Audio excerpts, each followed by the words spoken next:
चीन ने सिर्फ लद्दाख में ही गलती नहीं की। दरअसल चीन की फितरत यही है, उसकी नजर अपने पड़ोसी मुल्कों की जमीन पर रहती है और मौका मिलते ही उस पर झपट्टा मार देता है।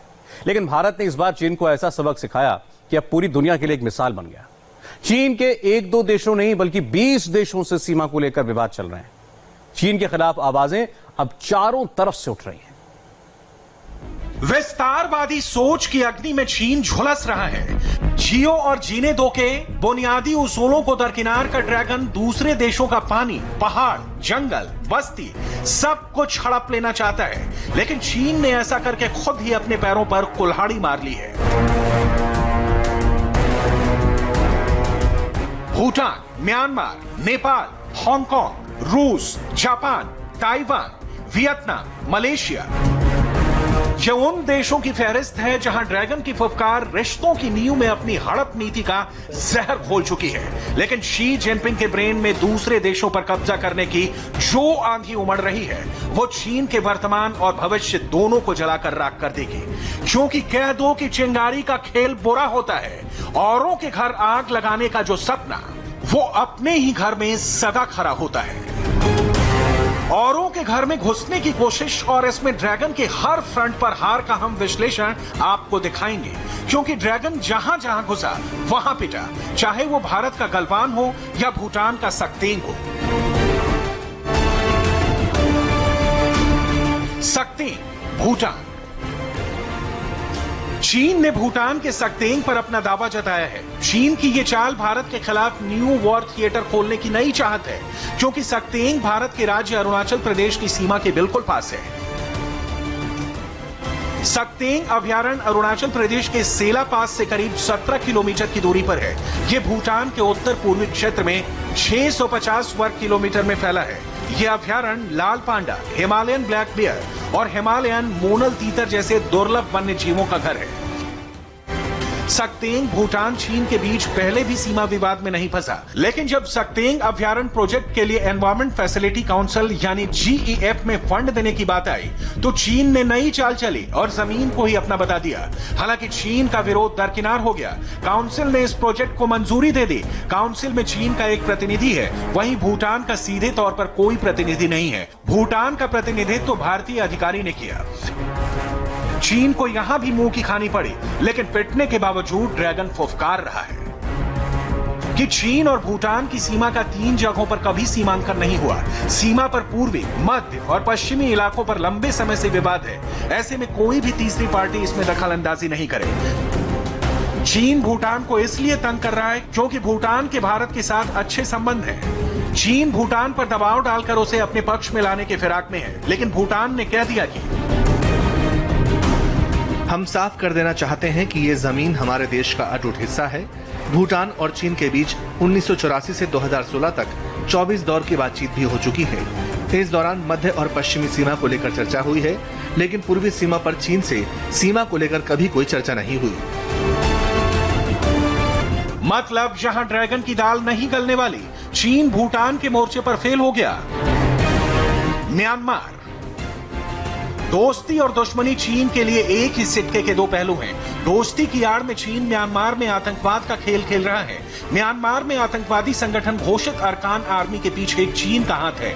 म्यांमार सेना ने खुले तौर पर कहा कि 2019 में रखाइन राज्य में जो माइन हमले हुए, उनमें अरकान आर्मी ने काफी आधुनिक तकनीक का इस्तेमाल किया। वहीं म्यांमार की शांति व सुरक्षा संस्था ने खुलासा किया कि आतंकी संगठन के ज्यादातर हथियार मेड इन चाइना मिले।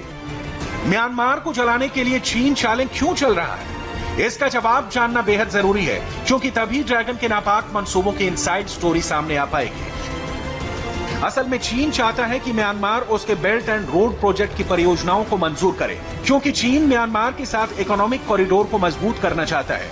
इससे चीन को बंगाल की खाड़ी क्षेत्र में एक तरह का वर्चस्व मिल सकता है, जो भारत पर दबदबा बनाने में कारगर साबित होगा, जबकि म्यांमार इसमें शामिल होने से इनकार करता रहा है। ड्रैगन अपने हित साधने के लिए कहां तक जा सकता है, उसका उदाहरण यह है कि एक तरफ चीन ना सिर्फ म्यांमार में आतंक भड़काने में लगा है, दूसरी तरफ चीन खुद को शरीफ साबित करने के लिए म्यांमार और विद्रोही संगठनों के बीच मध्यस्थता कराने का नाटक भी करता है। म्यांमार ने चीन की मंशा समझ ली है और अपने मुल्क में चीनी चालों को नाकाम बनाने की कोशिश में जुटा है। यानी यहां भी ड्रैगन फंस गया है। नेपाल। चीन का एक और पड़ोसी है नेपाल, जो उसकी शय पर भारत के खिलाफ सीमा विवाद का ऐलान कर रहा है। जबकि सच्चाई यह है कि नेपाल के उत्तरी गोरखा में रुई गांव और उत्तरी संखुआसा में चियांग और लोंगडेक गांव में नेपाली आबादी रह रही है। उनके पास नेपाली दस्तावेज और रसीद मौजूद हैं, लेकिन ये तीनों गांव चीनी सीमा के अंदर हैं। नेपाल और चीन की तिब्बत क्षेत्र में 1439 किलोमीटर लंबी सीमा एक दूसरे के साथ लगी हुई है। चीन के साथ सीमा विवाद सुलझाने की जगह नेपाल चीन के साथ मिलकर भारत विरोधी एजेंडा चल रहा है। लेकिन जो नेपाल के प्रधानमंत्री केपी शर्मा ओली हिंदुस्तान की जमीन को नेपाल की सीमा में दिखाने की कोशिश कर रहे हैं, अब उनके देश में ही उनके खिलाफ विरोध की आंधी उमड़ने लगी है। चीन की चाहत में ओली की कुर्सी शायद ही बचे। यानी नेपाल के मोर्चे पर भी ड्रैगन बुरा फंसा है। रूस। सुरसा की तरह जमीन के लिए मुंह फैलाए चीन किस कदर एहसान फरामोश है, जिसका ताजा सबूत है रूस की जमीन पर कब्जा करने की उसकी नई चाहत। चीन ने अब रूस के शहर व्लादिवोस्तोक पर अपना दावा किया है। चीन के सरकारी समाचार चैनल CGTN के संपादक शेन सिवाई ने दावा किया कि रूस का व्लादिवोस्तोक शहर 1860 से पहले चीन का हिस्सा था। इतना ही नहीं, उन्होंने ये भी कहा कि इस शहर को हैशेन वाई के नाम से जाना जाता था, जिसे रूस ने एक तरफा संधि के तहत चीन से छीन लिया था। चीन और रूस के बीच सैन्य संबंध अच्छे माने जाते रहे हैं, लेकिन अब उसे लेकर ड्रैगन का रवैया रूखा होने लगा है। चीन की इस नापाक हरकत का रूस जैसा देश करारा जवाब नहीं दे, ये कैसे हो सकता है? रूस का व्लादिवोस्तोक प्रशांत महासागर में तैनात उसके बेड़े का प्रमुख बेस है। व्यापारिक और ऐतिहासिक रूप से व्लादिवोस्तोक रूस का सबसे अहम शहर है। रूस से होने वाले व्यापार का अधिकांश हिस्सा इसी पोर्ट से गुजरता है। रूस के उत्तर पूर्व का यह शहर प्रिमोर्स्की क्रॉय राज्य की राजधानी है। व्लादिवोस्तोक पर चीन का कब्जा तो होने से रहा, रूस चीनी चाहतों को नेस्तनाबूद करने की ताकत से पूरी तरह लैस है। हाल के दिनों में रूस के साथ चीन के संबंधों में खटास भी आई है। रूस ने कुछ दिन पहले ही चीन की खुफिया एजेंसी के ऊपर पनडुब्बी से जुड़ी टॉप सीक्रेट फाइल चुराने का आरोप लगाया था। मतलब रूसी जमीन की चाहत में चीन बहुत बुरा फंसने वाला है। हांगकांग में मचे हाहाकार पर चीन चौतरफा घिर गया है। हांगकांग में चीन के लादे कानून के खिलाफ जलती मशाल बता रही है कि चीन के जुल्मी कानून को हांगकांग कभी भी कबूल नहीं करने वाला। दुनिया के छठे सबसे बड़े फाइनेंशियल हब हांगकांग में नया राष्ट्रीय सुरक्षा कानून लागू कर चीन ने अमेरिका, ब्रिटेन और यूरोपीय देशों से नई दुश्मनी मोल ली है। ये देश चीन से नए कानून को तत्काल वापस लेने की मांग कर रहे हैं। अमेरिका ने तो चीन पर कई तरह के प्रतिबंध भी लगा दिए हैं।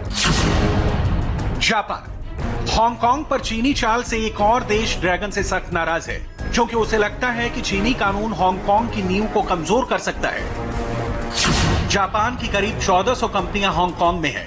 हांगकांग जापान से सबसे ज्यादा कृषि आधारित उत्पादों का आयात करता है। जापान की बिजनेस कम्युनिटी चीन के नए कानून से परेशान है।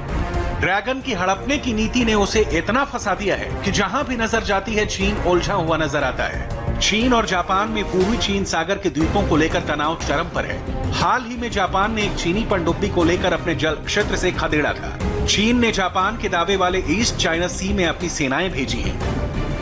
असल में जापान के नियंत्रण वाले सेनकाकू द्वीप पर चीनी जहाजों ने अप्रैल से अब तक कई बार घुसपैठ की है। एक और जापान इसे सेनकाकू कहता है, वहीं दूसरी ओर चीन इस पर दावा करता है और इसे दिया ओसुस कहता है। इस पर साल 1972 से जापान का कब्जा है।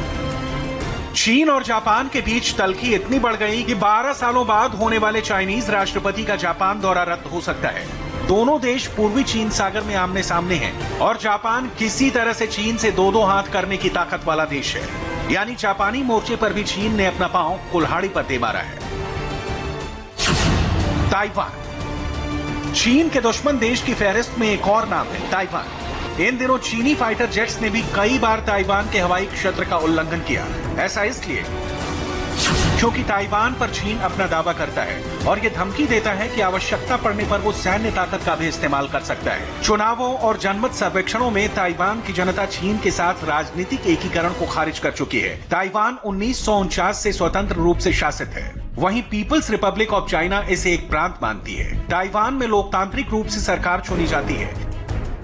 चीनी दावे से आजिज आ चुके ताइवान ने अब ड्रैगन से दो हाथ करने का फैसला कर लिया है। ताइवान के रक्षा मंत्री ने अपने सैनिकों को आदेश दिया है कि वो चीन को तबाह करने के लिए तैयार रहें। मतलब लैंड माफिया की भूमिका में दिख रहा ड्रैगन ताइवान से भी मुंह की खाने वाला है।